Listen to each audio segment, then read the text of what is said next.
So there I was, like normal, cruising around Spotify, looking at other podcasts and music like I normally do. I spend quite a bit of time on the road with my day job. And I came across this one podcast, listened to a couple of his episodes, and I was like, damn, I got to talk to this guy. Reached out to him because I wanted him to come on the show, and he agreed to, and that's what's coming up. So I'm going to give you some details here in just 1 second, but like I normally do, got to throw you a handful of things.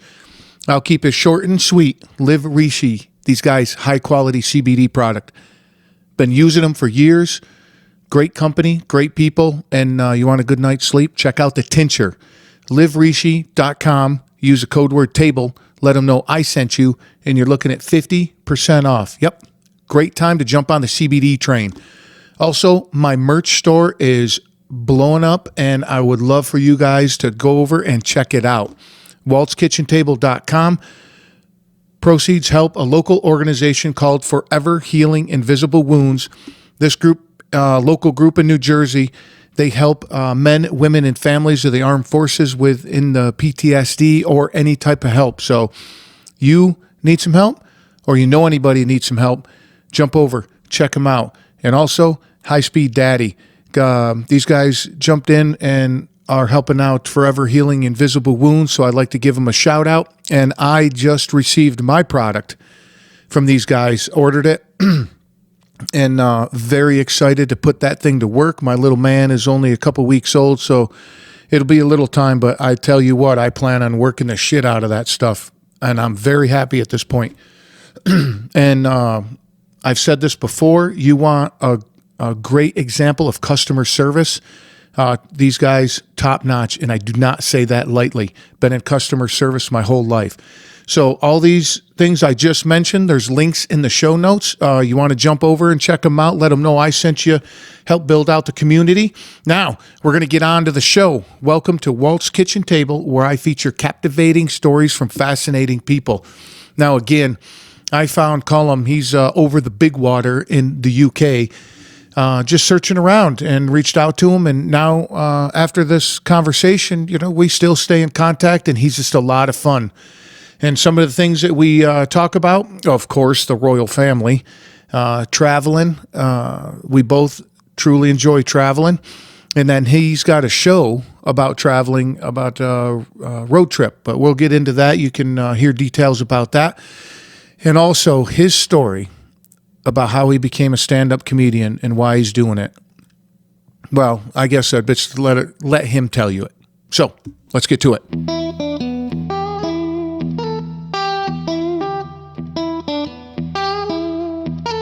No filter of language, so say whatever you want.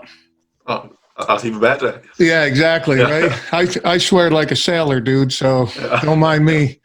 Good.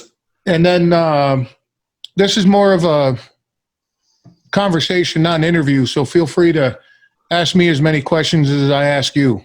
Oh, yeah, sounds good. Yeah, that's what okay. I like. All right, cool. Definitely. So that's it, man. We're off and running. Yeah, here we are. Whereabouts are you at, dude? Well, I'm in a place called South Wales in the UK. Oh. South Wales, yeah. So my wife was asking, is that more of a Scottish name or an English name? I think, well, it's actually an Irish name originally. Callum's actually come from a Irish heritage, but Schofield is English, but I'm Welsh, just to confuse things even more. I'm going to say, just to throw it all together, right? Yeah, so an Irish name, an English name makes a Welsh person, apparently. That's beautiful, dude. I like that. We, my wife and I took the Queen Mary 2 on our honeymoon from Southampton, I think. Is that where they go out of? Yeah, I think it's Southampton, yeah. So we spent a lot of time in Europe, and then a couple of weeks in Europe, and then it took us a week to get back from Southampton to New York. Yeah, that sounds like a bit of a trek, really. But what was your thoughts on Southampton and the UK? Well, I love it, dude. That's the first time I've ever been to Cambridge. Yeah. And how they use bicycles more than anything, right? Yeah. I was like, this is like riding through a Harry Potter movie. Yeah. That's the best way I can. That's the best way I can explain it. All the cobble streets and all the buildings are like real close together, and you're scooting through there. Yeah, that was really neat. Yeah, that's cool because I'm always interested. It's obviously, to me, it's just normal. It's just home. So I am always interested to see what you think of the UK, really. Yeah. And then the guy, I guess, cabbie guy. We got a cab. We took the train from, was it Cambridge or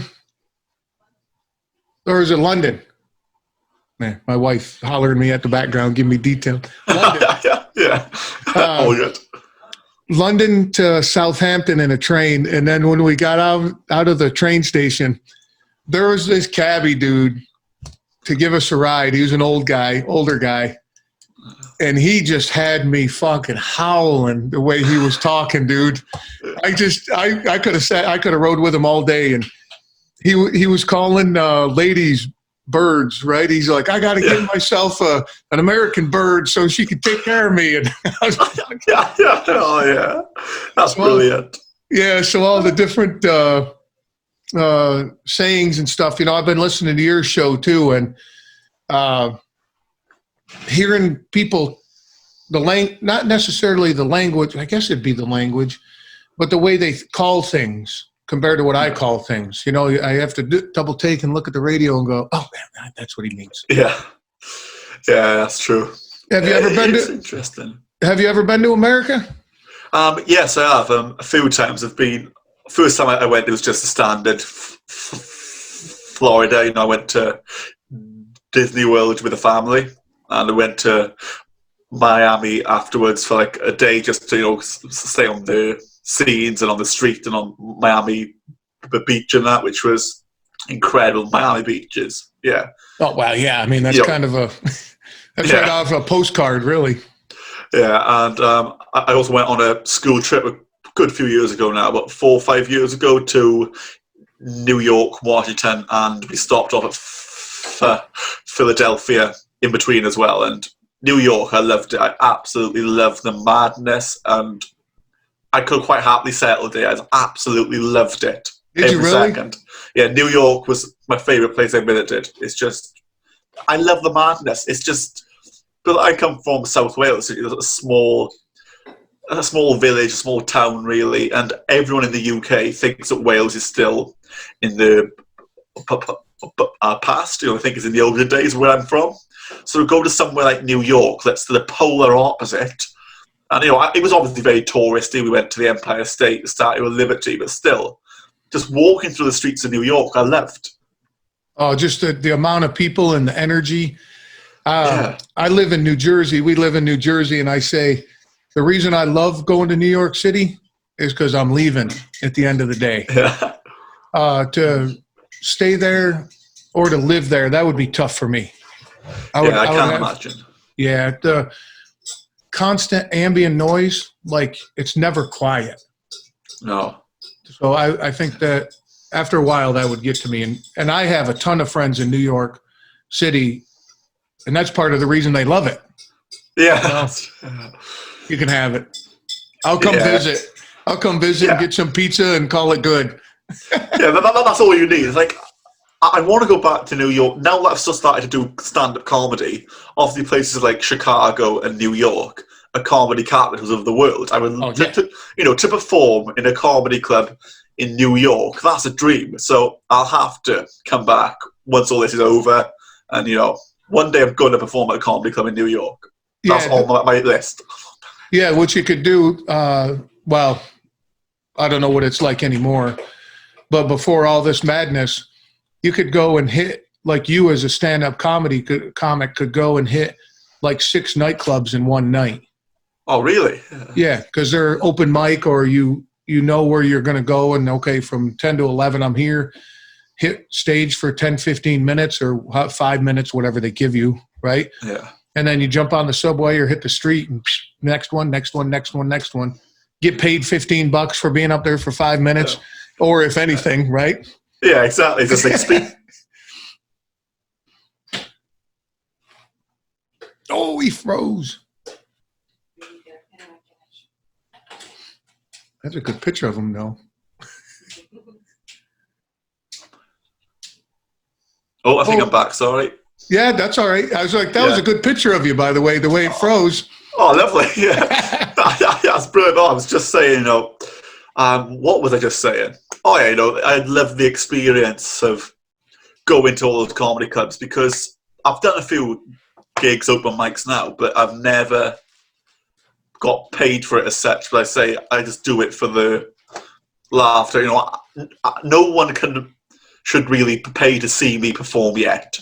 I'm not that funny, Great attitude, dude. Great attitude. Yeah, I'm not that good yet. So I have a bunch of friends that are comics too, and I always ask them, have you bombed real bad yet?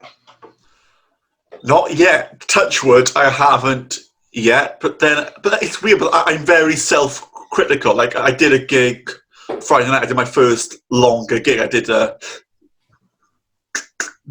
20 minutes. I did a 20-minute gig Friday night, and it went okay. And everyone was having a go at me because I wasn't happy with it. And even though it went all right, I was a bit, I'm not saying I'm unhappy with it, but I'm not happy with it either because I should have got more laughs, should have done a bit more. But it's a learning curve. So, I know there'll be gigs when no one laughs. But even the best comics in the world have had times when no one found them funny. Everyone can be comedic and funny to a point, but no one's born as a natural stand-up comic. It's a skill. It's like any other skill in the world. So I will have some horror stories to tell in a few years' time, but still, a few months' time even. Yeah, but no, that's I think that's awesome that you get up and do it to begin with. That takes a lot of balls to do that to start. I mean, to have somebody, to go up there and try to entertain somebody for 20 minutes. That's a long time, dude. It felt long. It did feel, particularly when I first thought about doing the 20 minutes, it sounded like I could just about fill 3 minutes, never mind the 20 minutes long. It's like, how am I going to do this? But I manage it. I posted it on YouTube as well, so that's available for the world to see, which slightly worries me, but still, it's not bad for first attempt. Yep, don't even worry about it, dude. Put it out there, forget about it, move on. Yeah, that's what you got to do. Yep.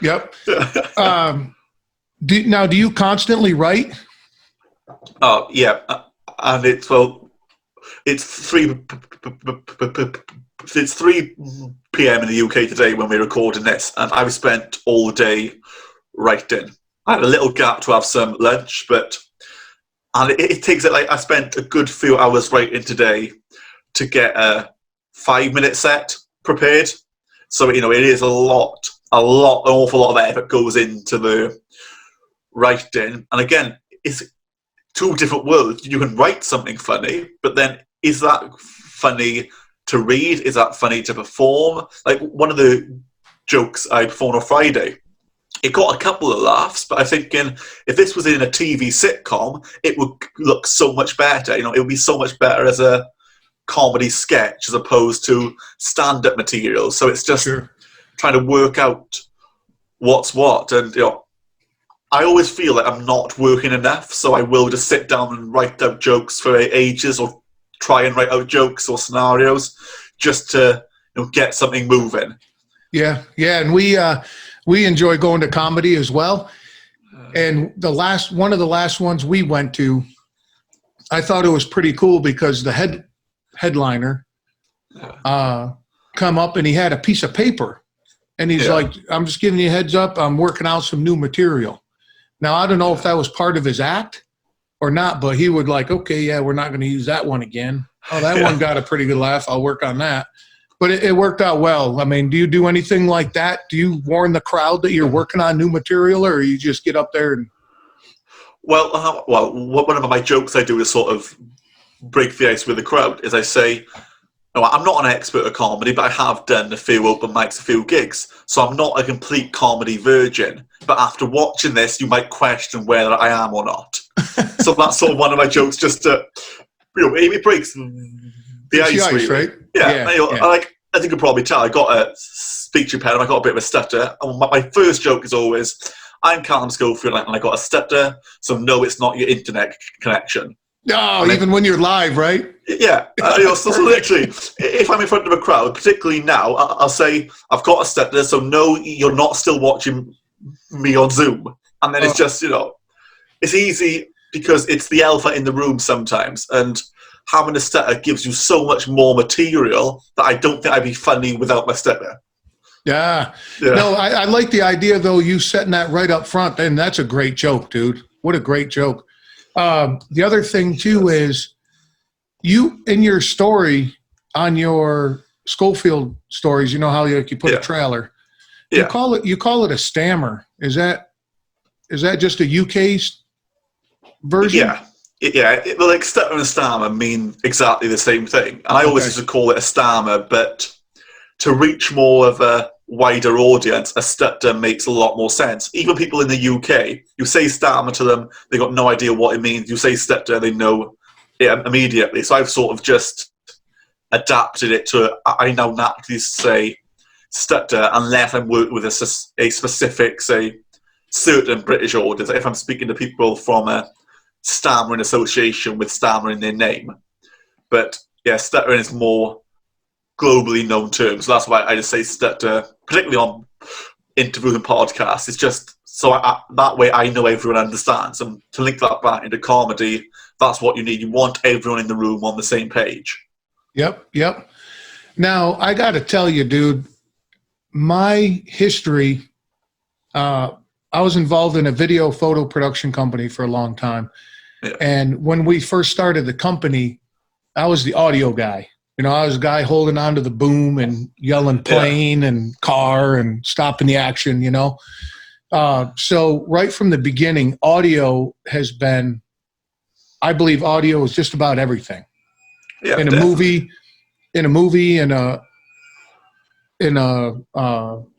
obviously podcast, because it's mostly audio. Yeah, we're doing it this way, but audio, most people are going to listen to it on, Spotify or whatever they listen to, right? Yeah.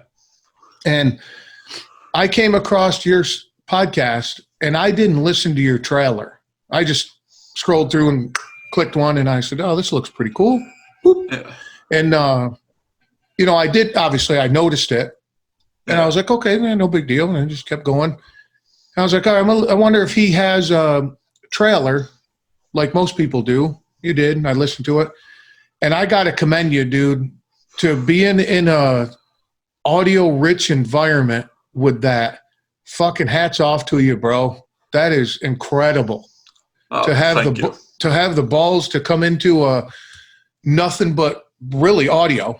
Yeah. And it is. with your speech like it is, dude, fucking I got goosebumps thinking about it. Good for you. Good for you, dude. Well, thank you. That's an incredible story, man. Incredible story.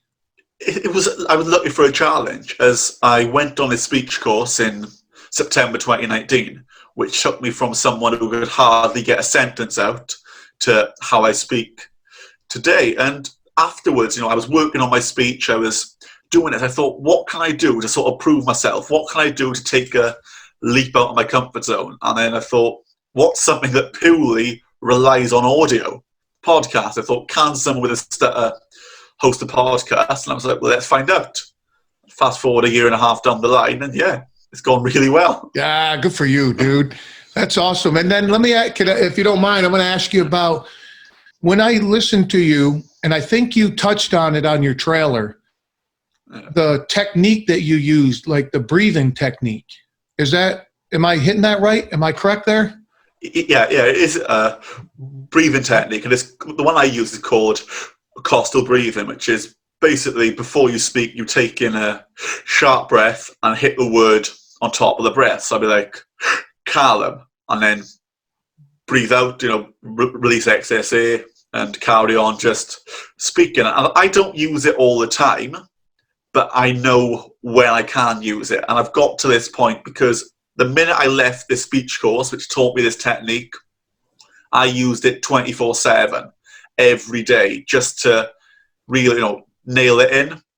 So that's why I've reached this point that I don't have to use it 24/7 to have good speech. And I'm not focused on sounding perfectly, I'm not focused on not stuttering, because if I block now or again, it has no effect on me. Like, 2 or 3 years ago, and before that, it would have had a massive effect on me. But now I'm just, whether I stutter, whether I don't.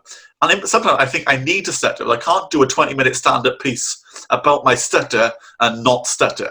So it's Right. I have to show it sometimes. Even if I'm faking it, I need to just put it in a little bit. Yeah. Yeah, it's mad how things change. I went from someone who couldn't say my name, could hardly speak in public, speak in front of anyone, put a sentence together, and now I just talk for the fun of it.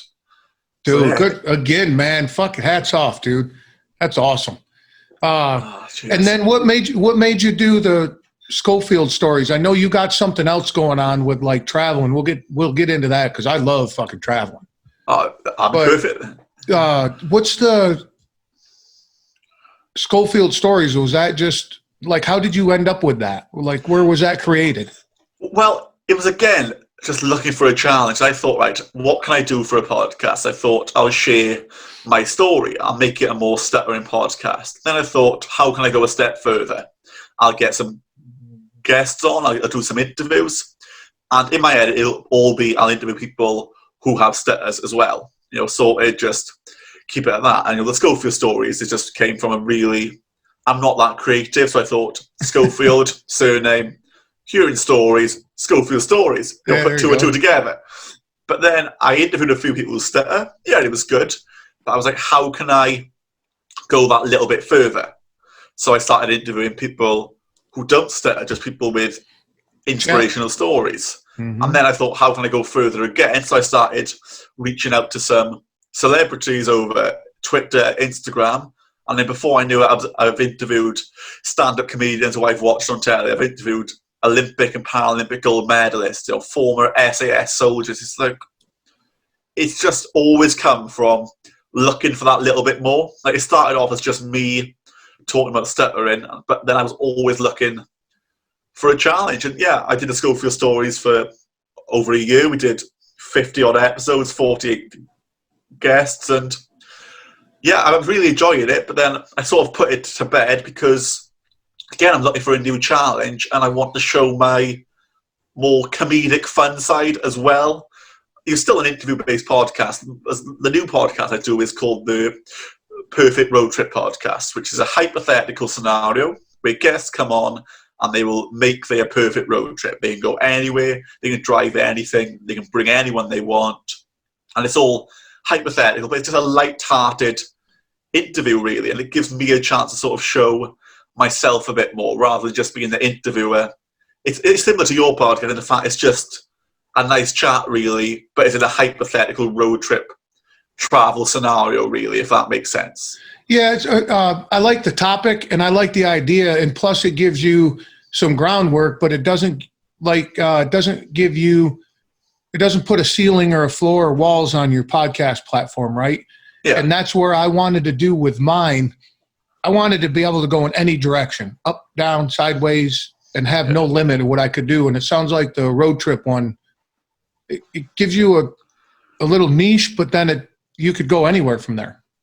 Yeah, definitely. And I think it's a niche that I haven't seen before, as I did start researching road trip podcasts. And as far as I'm aware, I can't find another podcast that has a concept like mine, when you build a hypothetical road trip, like from the music to the snacks to the travel games, literally all that, and you build it in an interview, light-hearted discussion style. And I can't find anywhere like that. Like, I got the inspiration from listening to a podcast by two comics here in the UK called James Acaster and Ed Gamble, and they host a hypothetical restaurant.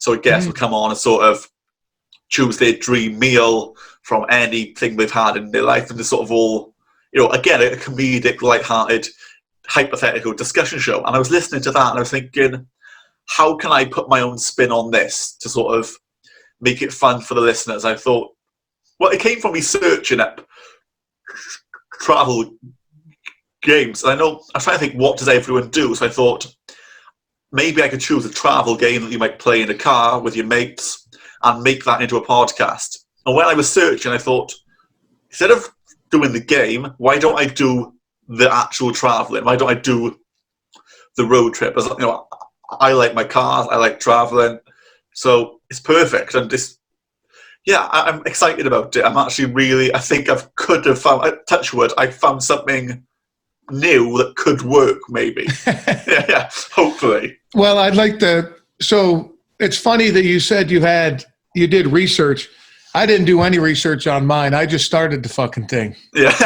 I just plugged some shit into my computer, invited some friends over, and we started talking. And that was 50 episodes ago, and now it's, where it is. And I'm having such a good time with it, dude.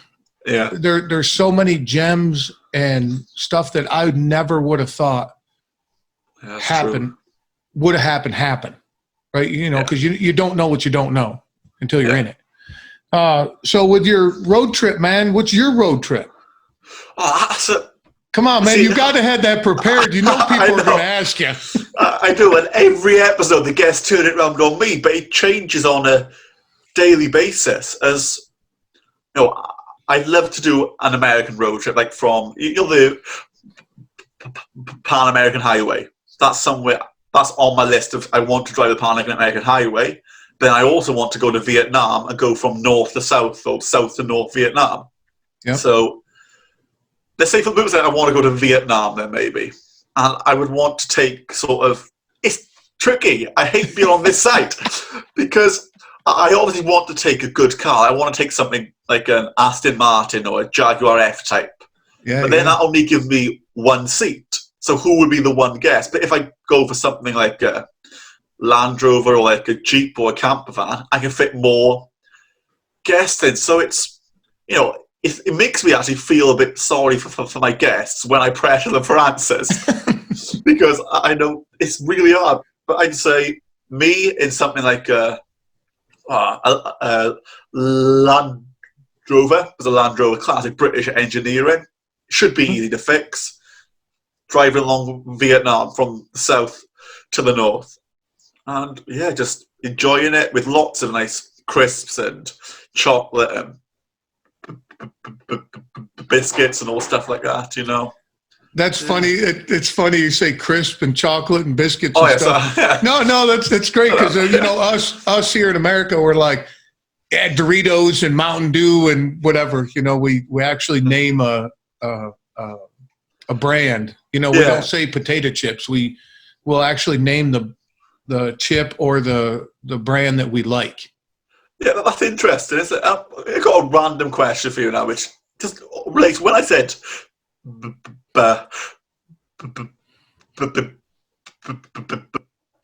biscuits there, what is the American version? Because when I've been to America, I've seen signs for you can get gravy and biscuits, and obviously in the UK a biscuit is like a cookie. So what's your equivalent of a biscuit? And I've never really been sure. Well, to me a biscuit is, oh man, if my wife was here she'd be all over this. She's such a foodie and she loves cooking and she's a damn good cook. Oh, good. So a biscuit like a breakfast biscuit, it's like that big around, and like that thick, and it's kind of fluffy, just flour and butter, kind of like a scone. Oh yeah. Basically a scone, but in a different shape. And then people put shit in the middle of it, like sausage and egg. You got a sausage and egg biscuit. That's a big one. Yeah. Or they just smear it with gravy. Yeah. Right. Well, that makes a bit more sense. I've always wondered. I've always seen the signs for biscuits and gravy, and it's just been a bit like, what is it? Because, yeah, and then they get more. I think great. When you see signs like that, they're more about the gravy than the biscuit. Right. So the biscuit's pretty standard, and then everybody's like, "Oh, you got to try this restaurant's gravy, or you got to try this dude's gravy, or this lady's gravy. It's amazing, and they do this with it, and this with it." I am not a foodie, and it's crazy that I call my show Kitchen Table, and it has nothing to do with food unless I'm eating it. Oh yeah. But it's more about Let me ask you this: over in the UK, when you go over to your buddy's house, Like, where do you gather? Yeah, Like, it is around the kitchen it's around table. the kitchen table, right? Yeah. And most of the stories and life lessons and tears and laughs and everything else I've learned personally around the kitchen table. Yeah. So that's why I call this project that, because come over, sit down, and just bullshit like we are.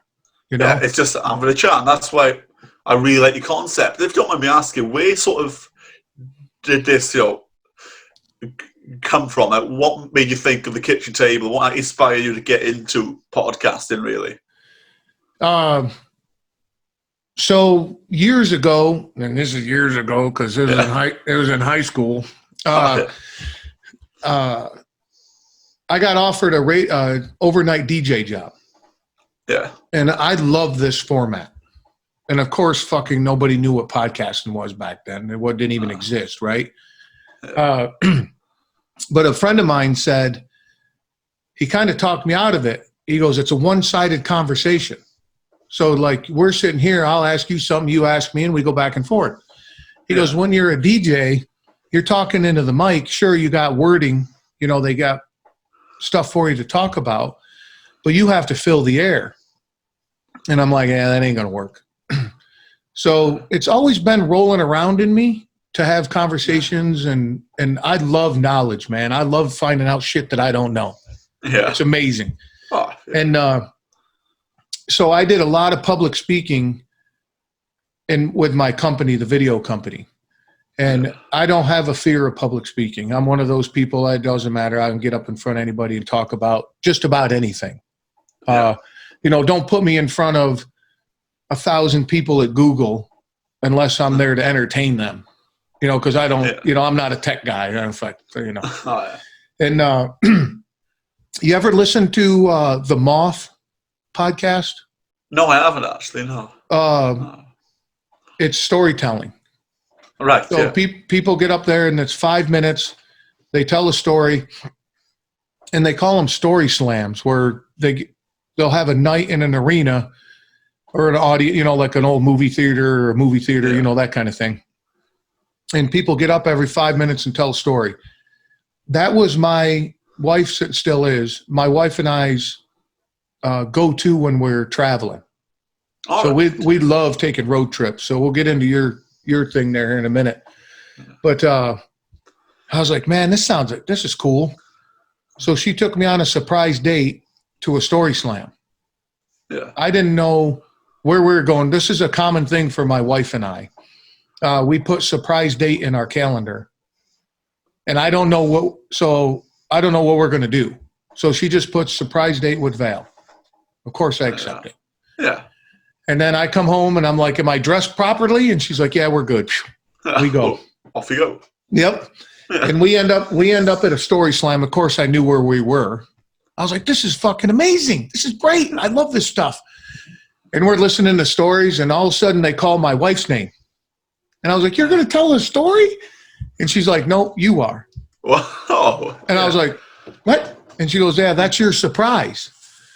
So I was like, cool. Hold my beer. I'll be right back.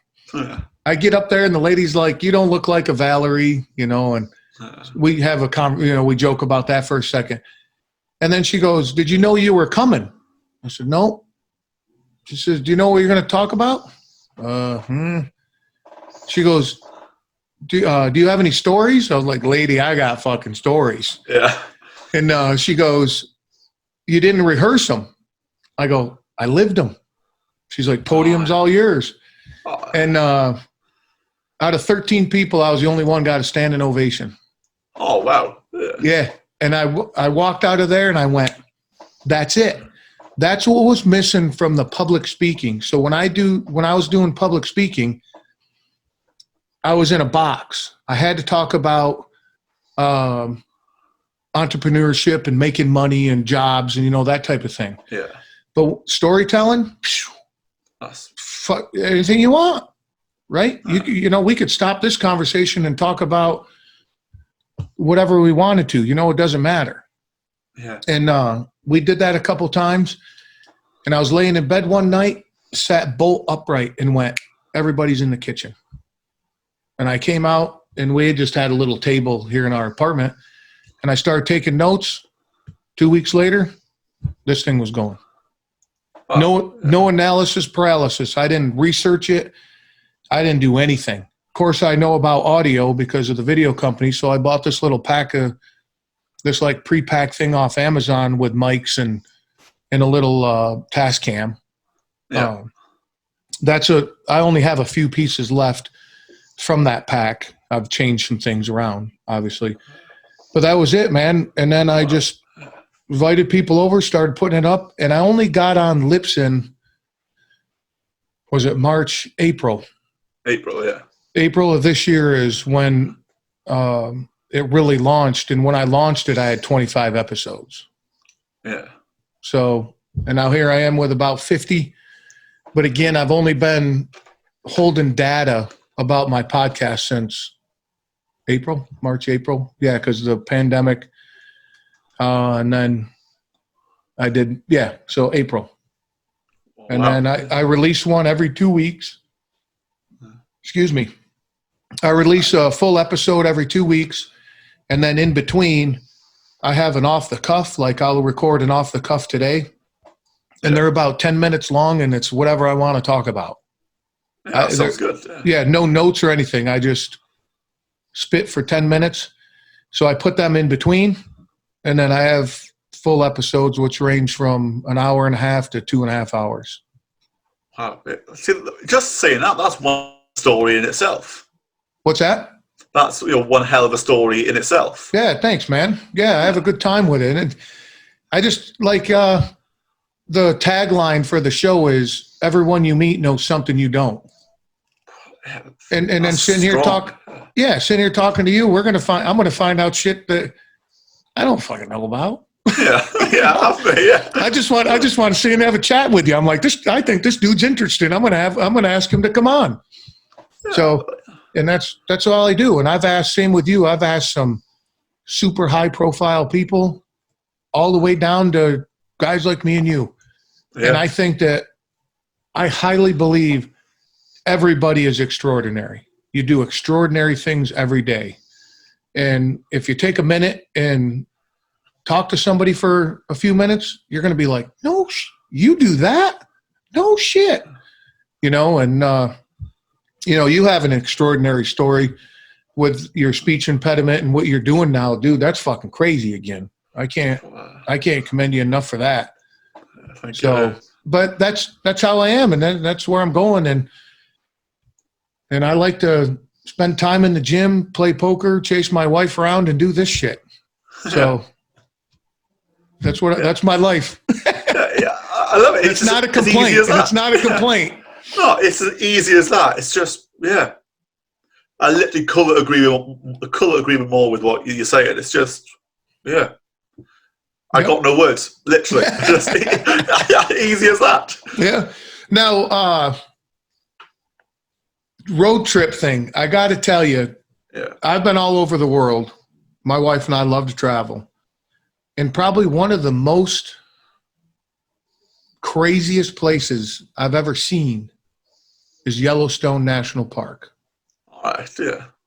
Dude, it's like you're on another fucking planet. No way, really. You need to add that to your bucket list.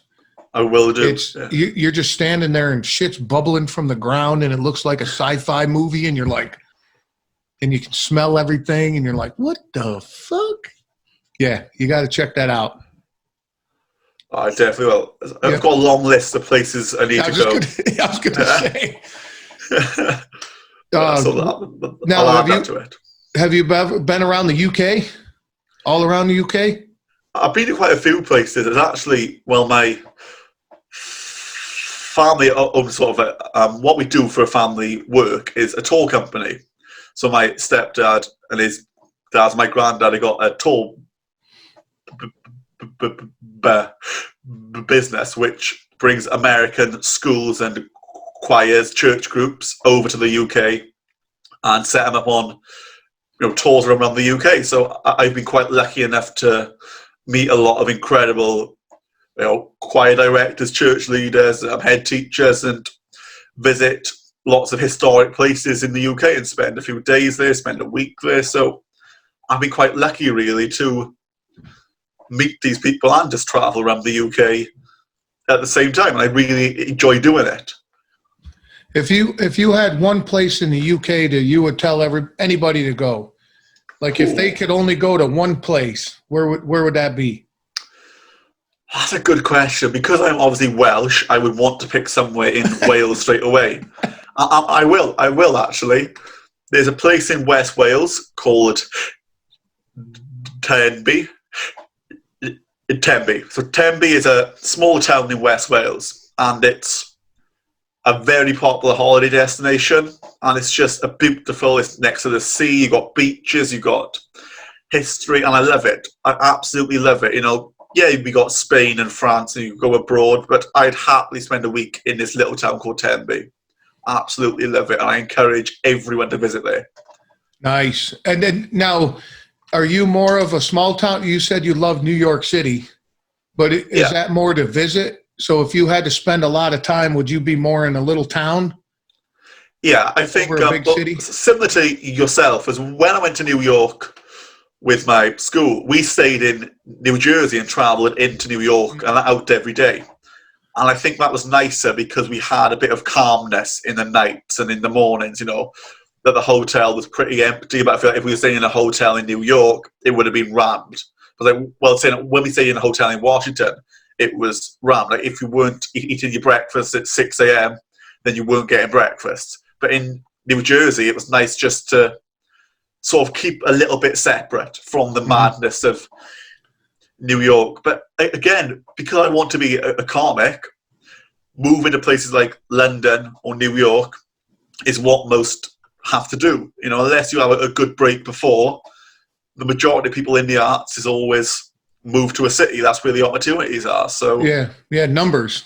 Yeah, exactly. But like where I'm from, there's hardly any comedy gigs. There's no comedy clubs within 30 minutes of me. So I'd have to at least either find a gig myself around here or make one, or travel into a city. And then you've got places like London, which is a central hub. But then again, you've got places like Manchester. Manchester's a brilliant city for comedy. So cities is where it's at. But then again, in Manchester, there's enough places around the outside that you can live in the equivalent of New Jersey, for example. But with London, there's no equivalent. You're either in London or you have to spend 45 minutes to an hour to get into London every day from a cheap house many miles away. There's no in between. So it's a lot to think about, and it is a lot of risk taking involved, really, I think. Yeah, that's true, right? Because, to get that going, you're going to start somewhere in the dreads, right? So you got to go over there. Now, how long would it take you to get to London from where you're at? Where I'm at, probably to get into central London or West London, it would take me about 4 hours, probably 4 hours. So, it's not exactly something I can commute to. Right. So would you start with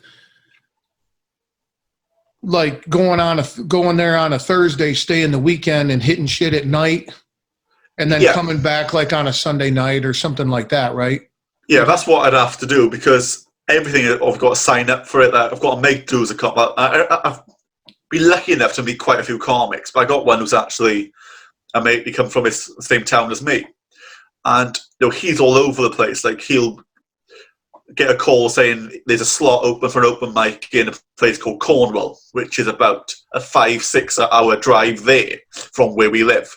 And then he'll be off and he's got to go, because the main thing you need as a comic is stage time. You need time on stage, you need experience. So if someone calls, say they got a gig at the top of Scotland and I'm down in South Wales, I've got to make that drive. Because, you need the stage time. It's really... That's the thing with comedy. Sometimes when you start to get a little bit more known, this is what I've got from interviews. Like, I've not experienced this yet. I'm very new to it. But you have to be ready to like, say if there's a comedy lineup and someone cancels or drops out, you have to be ready to leave your house with a 5-minute set just literally the minute the phone rings. So but what I like about comedy, though, that makes it slightly unique to most arts, is it's very much the harder you work, the more successful you'll be. Like when you've got like people trying to be actors or singers or stuff along those lines, it's a lot of luck.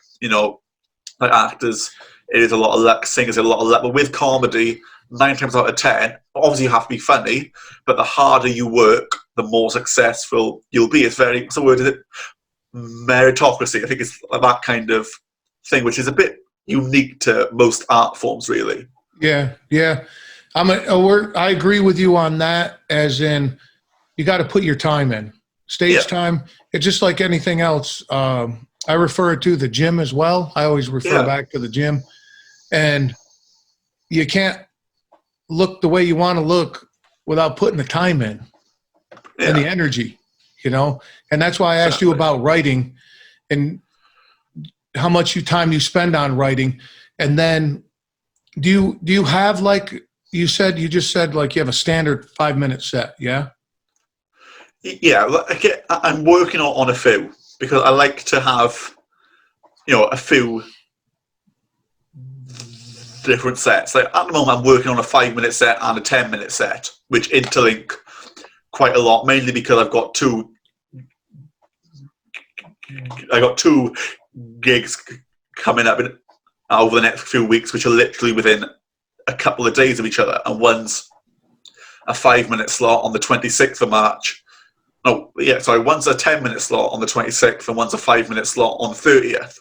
So save learning 2 completely different scripts, they sort of interlink a little bit, for example. Mm-hmm. But yeah, it's just, you've got to put the effort in. I've got to spend time writing, because I know if I'm not writing, or it's not just necessarily writing, but if I'm not reading about comedy or watching other comics or writing stuff myself or watching back videos of my stand-up, then I'm not moving forward. And it doesn't have to be writing. I've got, I quite enjoy reading, but I like reading real life books. The only 2 books I read is either autobiographies by stand-up comedians or former like special forces soldiers. No in between, which is completely different, but it's still just reading an autobiography of a comedian. He was saying that the stuff he started off his stand-up with never worked, but then he put that into his autobiography, and it was like a bestseller because it just works better written than it does performed. So it's, just by reading and watching other comics perform, you can learn so much. Like last Friday when I performed my first 20-minute set, I performed with 2 experienced comics. Both of them have stutters as well. And literally, they did a 10-minute set, I did 20 minutes. And I learned so much from them just by spending that one night watching them and performing technically or virtually alongside them. So it's just amazing how you can pick up stuff so quickly.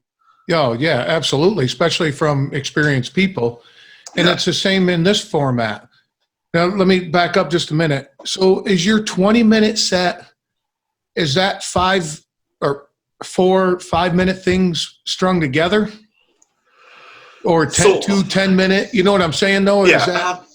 It's lots. It's about, let me work this out, about 5 or 6 little jokes, but I've managed to make them all link. Like, my comedy is very much observational storytelling. I'm not really a one-liner or short jokes. I like telling a story. I was going to ask you that because like the Rodney Dangerfield, hey, those. Or then you got the guys that'll take 5 minutes to tell a story, and then there's this amazing punchline at the end. Yeah, from what I did on a 20-minute set, it was okay. And I had some jokes that worked, some jokes that weren't as strong performing them. And that's what you've got to work off the audience.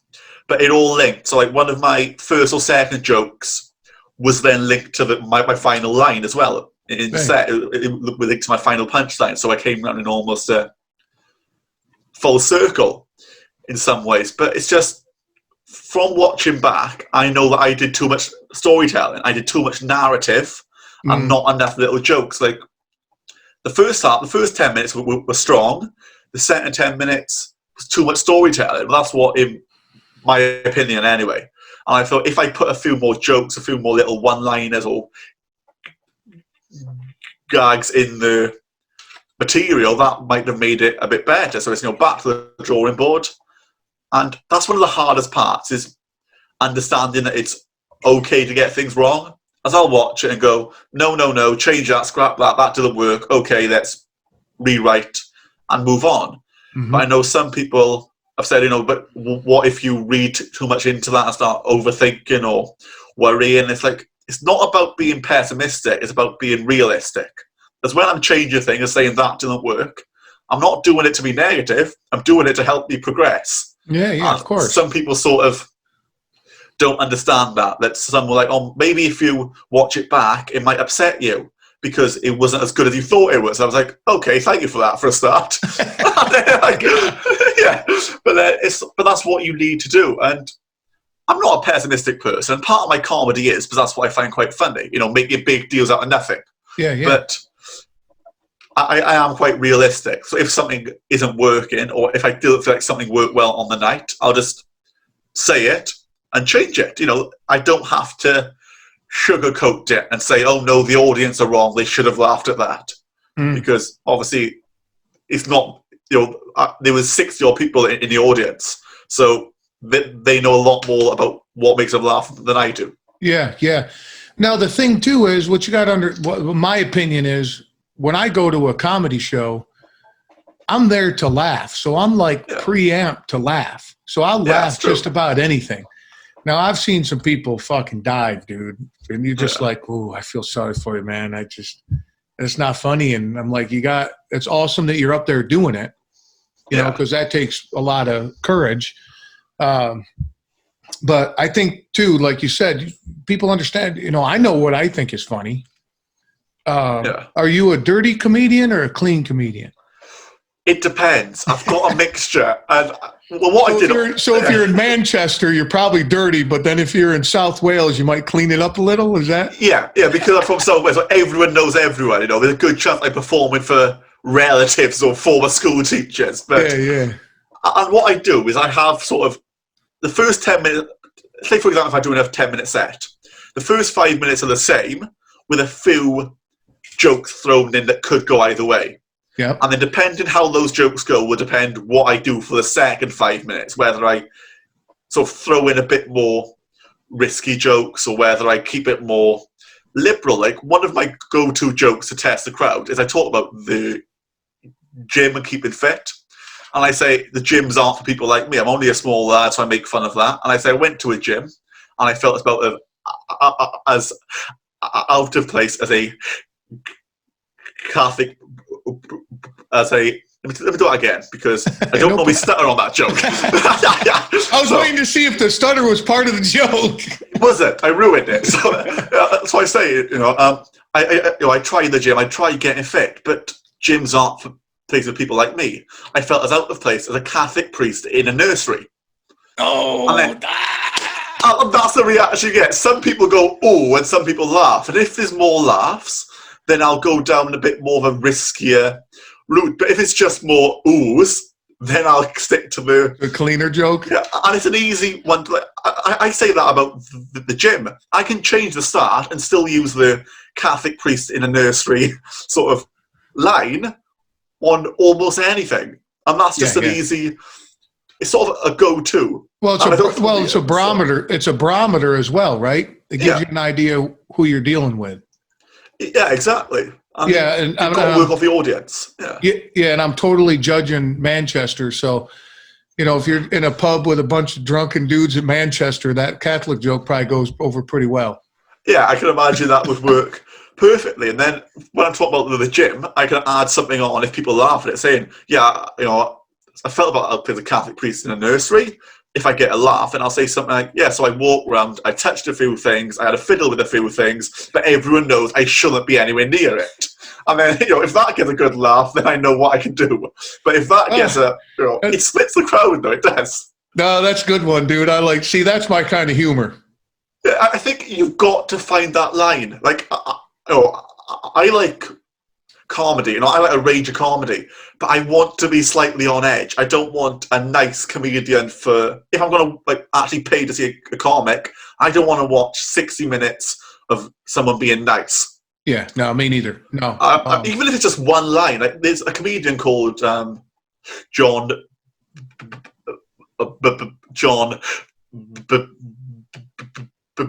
Bishop. John Bishop. He's a brilliant comedian, John Bishop is. Bishop, okay. Bishop, yeah. I've got it in the end. It's worth waiting for. So John, brilliant comedian. And he's, I like his comedy. And he was he's doing a joke about the book 50 Shades of Grey. And, he was talking about, he didn't name it, but he was saying, it's a book that's not the best, and it makes women do bad things and make men do bad things. And he went, yeah, it's called the Quran. And then that just divided the audience. And that was the only. And then he followed that joke up by saying, this was when he was on tour. He said, it's okay. That's only for you guys in here. I'm not putting that on the DVD. And it's just, that one joke just makes people relax even more. I think some people in the crowd are waiting for something like that. So by saying the Catholic priest joke as my riskiest joke, and then I carry on with a more liberal set, I've still pleased the people who wanted a little bit of naughty comedy, even though I don't see the Catholic priest joke as that bad. I don't know if that's just my humour, but it's a nice little tester. I don't throw in something really bad to test the waters, but it's just a nice way. That's what I'm saying. That's a great barometer, because it could go either way. And then if everybody like you just said, if everybody laughs at it, like, okay, I can get a little dirtier. I can get it more in the dirty water. If everybody's like, whoosh, it's like, okay, I got to stay over this side. Yeah. Do you know Larry the Cable Guy? Do you remember that comedian? I recognize the name. I do recognize it. From Blue Collar Comedy Tour. This is years. Oh, man, this is probably 15, 20 years ago. I'll definitely search it after this episode, but I do recognize the name. Okay. So during the Blue Comedy Tour is clean. Yeah. It's like 3-4 comedians. They're all clean. I saw this guy by himself, and I had no idea what to expect. And he was just off the rails, dude. Yeah. And it was, I don't think I've laughed that hard since. My neck hurt. I was laughing so hard. I was hyperventilating. And this one line, I think you'll get a kick out of this. Yeah. He's going on, and you know how you get in a comedy show to where now you're laughing at fucking everything. Because you're just in that mood, right? Oh, yeah. And these two couple in front of me, elderly couple. So there's four of them in front of me and my buddies. Stone cold, dude, just like not laughing at everything. And to me, that even added to the humor. Yeah. And he goes, I was traveling and I went to some city and I got mugged by a retarded gang. And the whole fucking place went quiet. Like you could hear a pin drop, except for me up there snickering because I'm still laughing from the last joke. Yeah. And he goes, really? You're going to be quiet about that? He goes, everything I've been talking about? He goes, you can't be bad to that. He goes, I dated a retarded lady for a long time. He goes, but we just couldn't see eye to eye. He goes, I'd say bowling, or he goes, I'd say tomato, and she'd say bowling shoes. And dude, I've lost it, man. I was down on one knee, had my hand on the thing in front, dude. I was like, this guy is nowhere near what he is with the Blue Comedy Tour. He was off the rails the whole time, and it was funny. That's what's good, though, is that you don't expect it. If you've seen him doing clean material, that's a problem that I faced, and after listening to interviews with different comedians, I'm quite, what's seen as a nice person. So sometimes some people might not get my worst jokes because they don't expect it from someone like me. Yeah. I'm not saying that I come on stage wearing a suit and all that, a nice 3-piece suit with a tuxedo and all that, and that's why. But they don't expect it. Wait a minute, you do or you don't wear a suit? Oh, no, I don't. I wear a pair of jeans and a t-shirt, Okay. I was going to say, Up there with a 3-piece suit telling dirty jokes, dude. That would be good. But this will make sense. Like, I've heard some comics. There's one comic. He's a very, very well-spoken, privately educated comedian. I can't remember his name. He's not like big. I just saw him on YouTube or something. And I was thinking, if someone else was telling your jokes, they would be so funny, but it just doesn't sound right coming from someone like you. Yeah. So it's just finding that. I think everyone's got a bit of risky material. Like, I've got material that haven't used yet. That I want to actually get known before I try it, and I crash and burn with it because it needs a good audience. But it's like you said, sometimes you get the point that you're just laughing, and that's some of my jokes that I've written, which aren't even like dirty jokes. That I just know I'll need to generate a lot of laughs, and then that joke will be even better. Like, it's not. I'm not saying it's not funny. But I'm saying I need people in the laughing mood for that to really hit home more. Yeah, 100%. I mean, isn't that why they put a warm-up act? Yeah, exactly. You need people ready. Yeah, you get people all giggling at anything, Yeah. But yeah, I love a good comedy show, dude. Comedy is, I think the world needs more comedy. Yeah, it does. And it does. Sure, watching. So, do you know Tom Papa? By any chance? No, I don't actually. He's really funny. My wife and I are fans of him. And my wife works at a performing arts center here in New Jersey. Yeah. And he was doing a Netflix special. So you can see it on Netflix. Oh, yeah. I'll watch that later. Yeah, she goes, you want to go? I'm like, baby, I don't care what comic is it there. You just give me tickets. I'll go to any comic show. It doesn't matter who it is, a no name, a famous person. I don't care. I just love a good comedy show because the energy in the room. And the point I was making was when we were watching him live, again, I couldn't stop laughing. I was to the point halfway through the show, he could have been, I wore red shoes, and I probably would have fucking laughed at it. Just because I'm. And then we watched it on TV, and I was like, it's funny. He's extremely talented, and I'm a big fan of him. But I was like, it just didn't feel the same because you don't have the energy of everybody else in the room, Yeah, I feel like that's what makes it sometimes. It's just like I've met some people who hate stand-up comedy, and that was really hard. Because for a few months I lived up in Leeds for university, and my flatmates hated stand-up comedy, and they were the kind of people that hated it so much that I couldn't like it. And they were like, oh, it's because the audience will laugh at anything. Like, yes, so stop being such a moody prick and laugh. It's just like, yes, they're happy, they're enjoying themselves, but it was, so unfortunately I've moved away from Leeds now and back home, but it's okay for the audience to laugh at anything. I've experienced that. I've seen a comedian called Michael McIntyre live. Michael McIntyre is hilarious. I was, to be fair, watching him on TV, I'm sometimes in tears. But watching him live, it's that bit more because I feel like he can sense the energy in the room. So he might act a bit, he'll perform maybe even a bit more riskier when you're in the room. Because obviously we don't see on TV what gets cut. Right. There's definitely jokes that get cut, but they're not allowed on TV or shouldn't be, So it's just really, I just love it. I love watching comedy, and I'm hoping I've actually applied to go to university to get a degree in comedy writing and performance. Hopefully, I'm just waiting to hear back from the university. So that'll be they actually have a class or they have a course for that.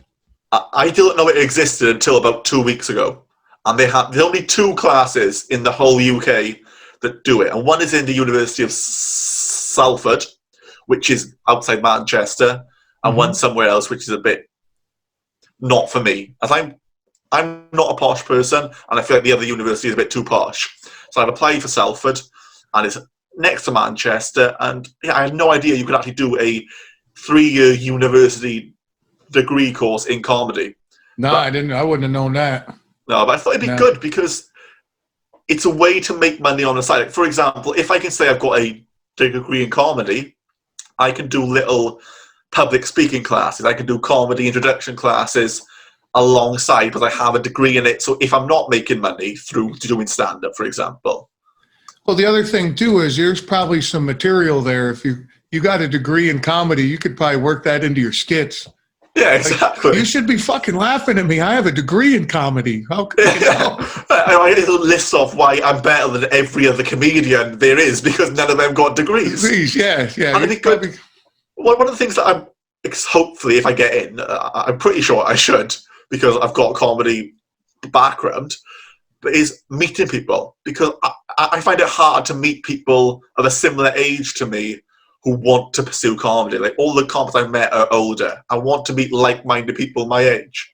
Well, and it's a pretty small niche, right? So that course is going to bring that niche together.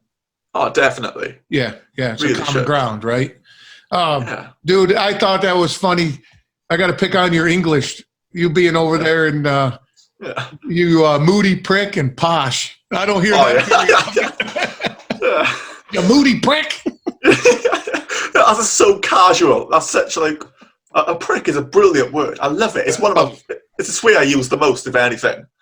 It's just because you can just call any adjective before the word prick works, and that's why, from experience, you can say anything with prick on the end, and it makes it funny. It's good. Yeah. People. I like the joke too. I call everybody fucker because it's general neutral. Yeah, that's good. Yeah. That way I don't get in trouble. Yeah. Fucker? Why you call me that? It's general neutral, man. I don't know what you call yourself, so I'm just calling you a fucker, dude, and we're good. Yeah, you can't he or she or it's man, like, isn't that crazy? Yeah, some people might get offended at that. And I love comedians that make fun of people getting offended. There's this one comedian, Sean Locke. He goes, people are getting offended these days too easily. And this is how not to get offended. I'm not offended. It's literally as simple as that. And it's like, look, I'm not offended. It's like, it's as easy as that. And that's why I wanted to do certain jokes. Obviously, I've got an audience of people who stutter. Some of my risky jokes relate to stuttering.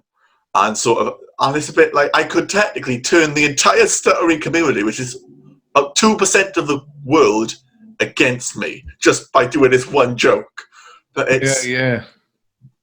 Obviously, I will risk it one day. But if you want me to explain the premise, I'll try to. But it's basically, obviously, I'm going to say there's jokes that this is what happens when you're pregnant and you use a vibrator. Is your child comes out with a stutter. And so I'm working on a joke around there that, when you go to buy cigarettes and you've got like pictures on the box of why it's telling you not to smoke. There should be pictures of me on vibrator boxes telling you why not to use them while I was pregnant. And I'm trying to write jokes around there. And I know some people will love that, but some people will absolutely despise me for it. Man, you think that would you think that people that stutter will get offended by that? Oh yeah. There could be a news article, like say if a sports team has had a stop-start, win some, lose some, draw some, and it says a stuttering start for Manchester United. People get offended at that and say they shouldn't be using a stuttering name in vain. Like, it's not God. You're not using the Lord's name in vain. It's like, So it worries me, but I think it's really funny. And I'm trying to get the delivery right, because I think comparing that to cigarette boxes could be really funny. And that's just me being quite arrogant, thinking I've wrote something quite funny, but I think it could work. I think because my wife is pregnant right now. In about 2 weeks, we're going to have a baby. So I'm gonna tell her that joke. She'll get a kick out of that one. I read something one time. I love memes. Yeah. Memes are just great. And it said that you being offended is a sign of narcissism and low intelligence. I like that. Yeah, I like you. I'm careful of where I go. Now here I go and say it on this, but I'm careful of who I say that in front of too, because people do get offended, man. It's like, why? There's nothing. It's understandable in some senses, but it's just, I feel like some people get offended because there's nothing else to do.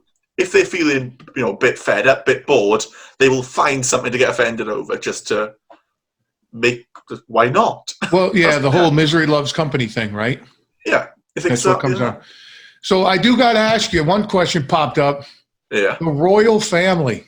Yes. You a fan?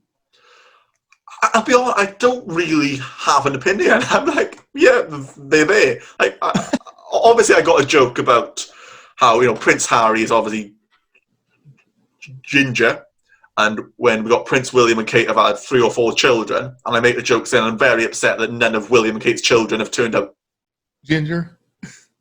Oh, you froze. Just, Oh, you froze there for a second.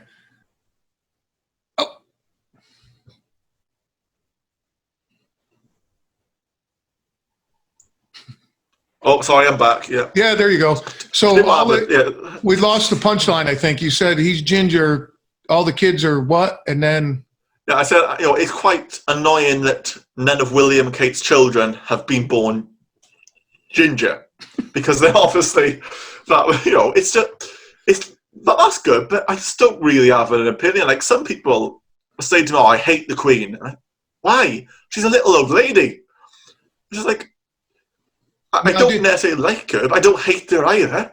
No, but do you think they hate when they say they hate the Queen, plus hate's a big word. I don't hardly use that word. No. When they say they hate the Queen, are they saying what the Queen, you think? Obviously, I can't speak for what they're thinking. But when somebody says that, my first impression is they don't like what the Queen represents.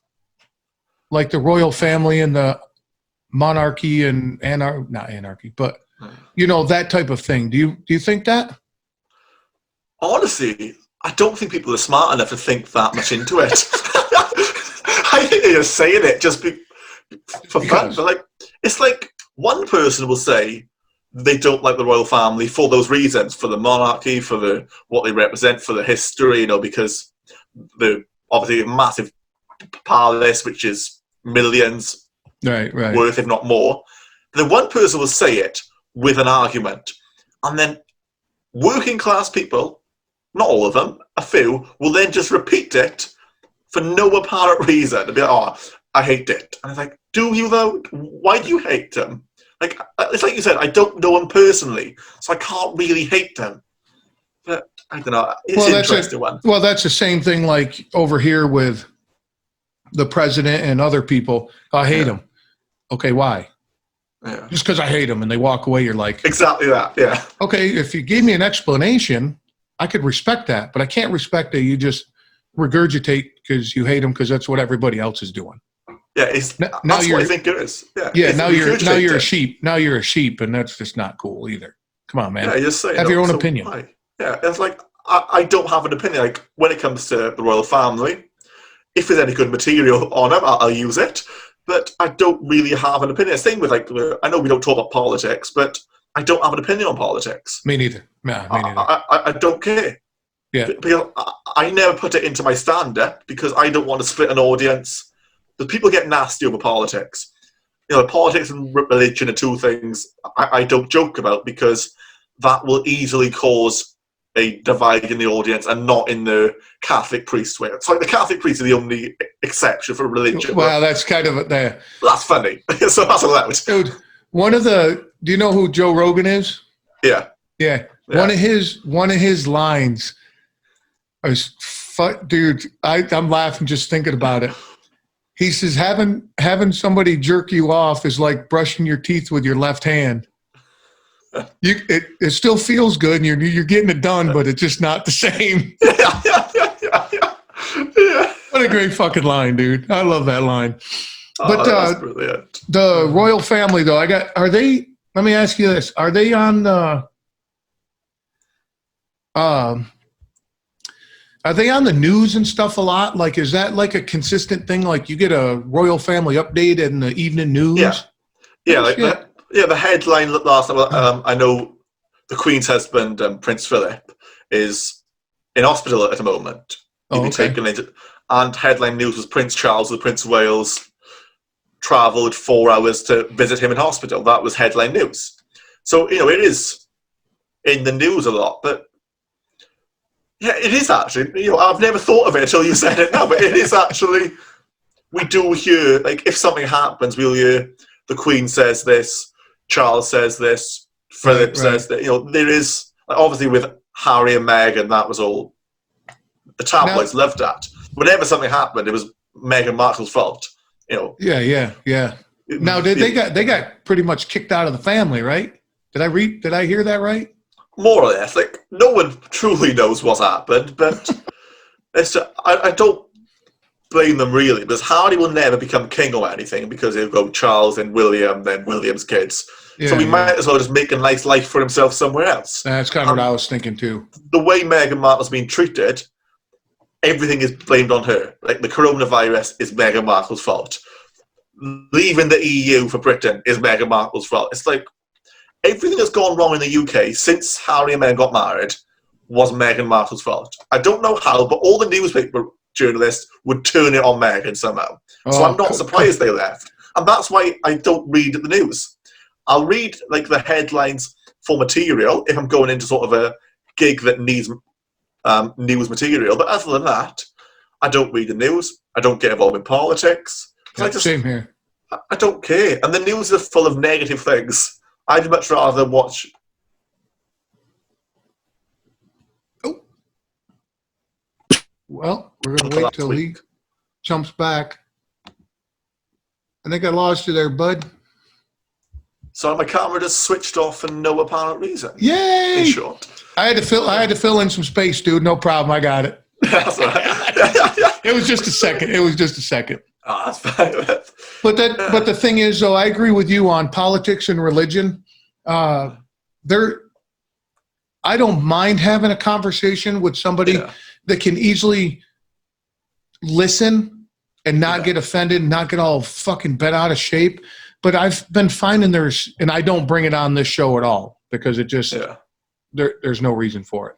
But off the show, I don't mind having that conversation, and then you can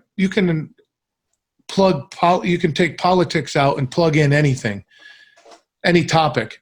I don't mind having a conversation about anything, but you have to truly listen to what I'm saying, and I'm going to truly listen to what you're saying, and not form my opinion before you're done talking.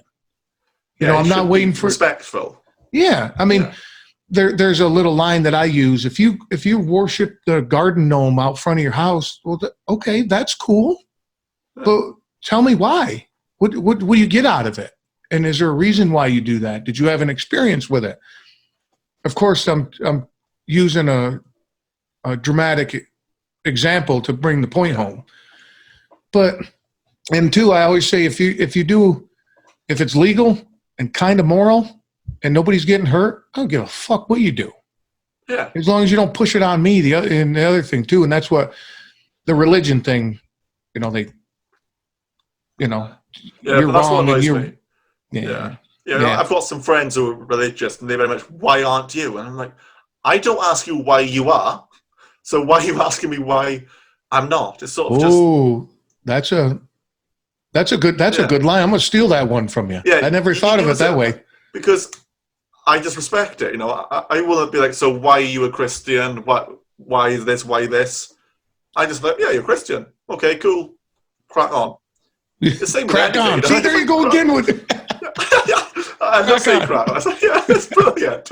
But it's just, he's like, it's the same with politics. Like, whenever there's an election and I have to vote, I vote for who annoys me less. And that's genuinely my way of thinking. I'm like, obviously, we got left wing, right wing. And at the last election, I voted for the Liberals, who were in the middle, because I'm thinking the left wing are pissing me off, the right wing are pissing me off.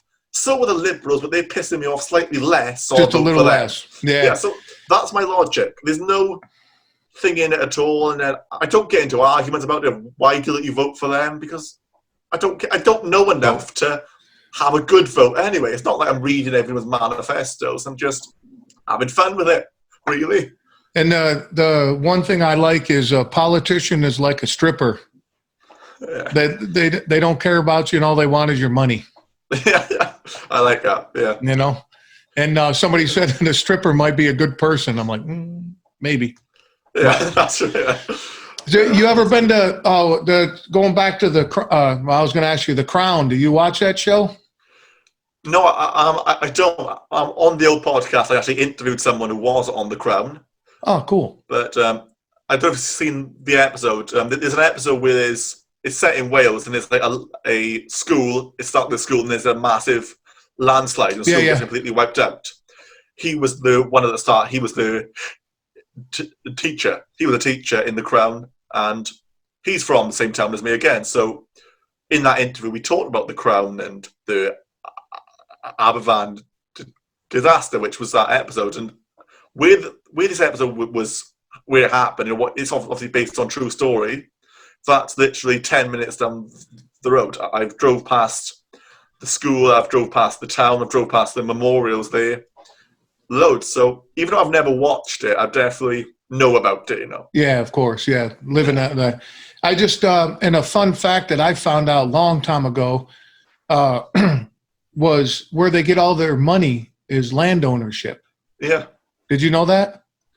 I knew bits. Like, I didn't know it was all, but obviously I know that it generates tourism. The royal family generates more tourism than every other attraction in the UK put together. No shit. Yeah, it literally. So obviously for a family business of tourism, that's perfect. If you take every main landmark like Stonehenge or the Houses of Parliament and all like the big places, they won't equal the tourism generated by the royal family. So that's quite interesting, I think, as well. Yeah, that's a trivia fact for you. Yeah, that's a cool fact. And then is that because they can't get into Buckingham Palace, right? They just go hang out by the gate and like hope to see somebody? Part of it is open for a tour. You can do a tour through Buckingham Palace. Oh, okay. There's a little bit where I know that my stepdad nearly got arrested because he got like like where men wear like a utility belt. You know, when he's on the tours, he got his utility belts with phone attached and all that, and he had like a little penknife thing on it. He forgot he had that attached to him and tried taking one of his tour groups into Buckingham Palace. And obviously, the security saw that as walking into Buckingham Palace with a knife in your pocket. So yeah. Once all the police and the sergeants were stood down, it was all okay. But he nearly got arrested walking into Buckingham Palace. So that's crazy, dude. And then, because it was quite funny. Sorry to interrupt, but it was quite funny because they just wanted to take it off him and confiscate it. But he said, "This is an expensive penknife. You're not having it." So he just didn't want to have to get another one. Right. You know, he just didn't want to pay for it. He was like, "No, that cost me 30 quid. You're not having that." And it was, so a lot of police there, and it was quite funny, really. It's funny to look back on. Yeah, at the moment, though. Yeah. I carry a knife no matter what. I have a pocket knife on me 24/7, and I'll forget that I have it because it's just part of what I carry. Yeah. And when my wife and I are traveling, when we fly, I put in carry-on luggage, so I have it when we land, or checked luggage. And we'll go to some tourist attractions, and they're like, "Nah, dude, you can't carry that in there." And most of the time, they'll be like, "Hey, the guard or security person, who whatever you call it, will be like, I'll hang on to it, man. You just hit me up when you come out."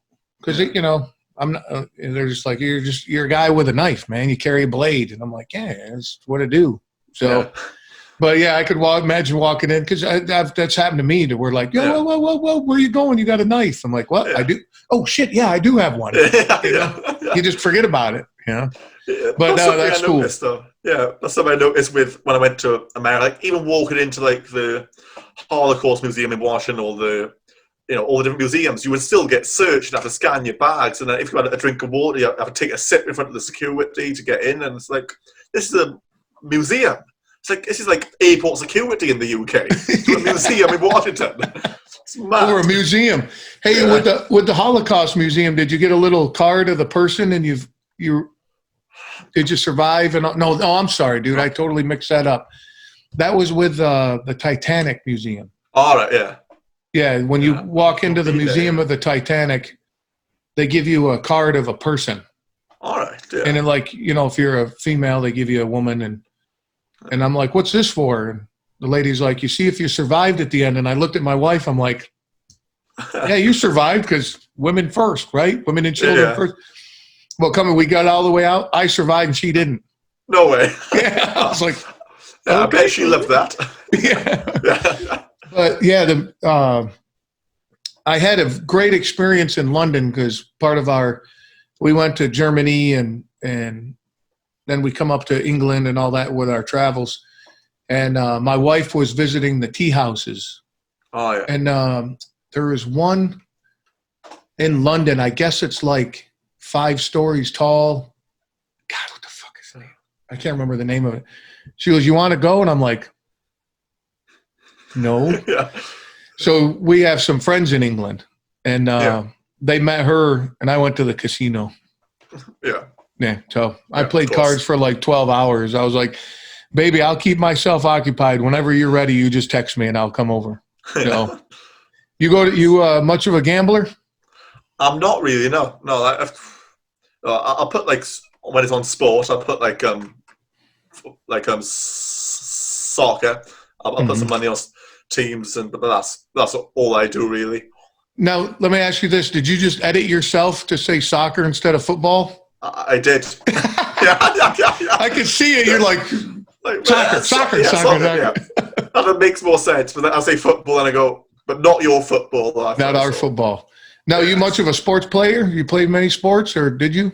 I'm not the best soccer player, but I absolutely love the game. I really do love it. I used to do quite a lot of like athletics and running as well. I used to run a lot. I was always, for someone who did not a lot of training, quite a talented runner, really.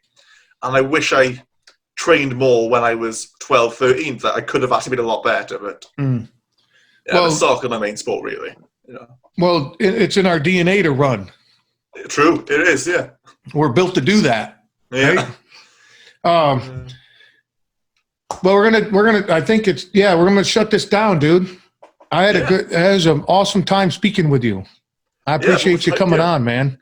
No, thank you for inviting me. I've really enjoyed it. Yeah, it's literally like we're sat around a kitchen table.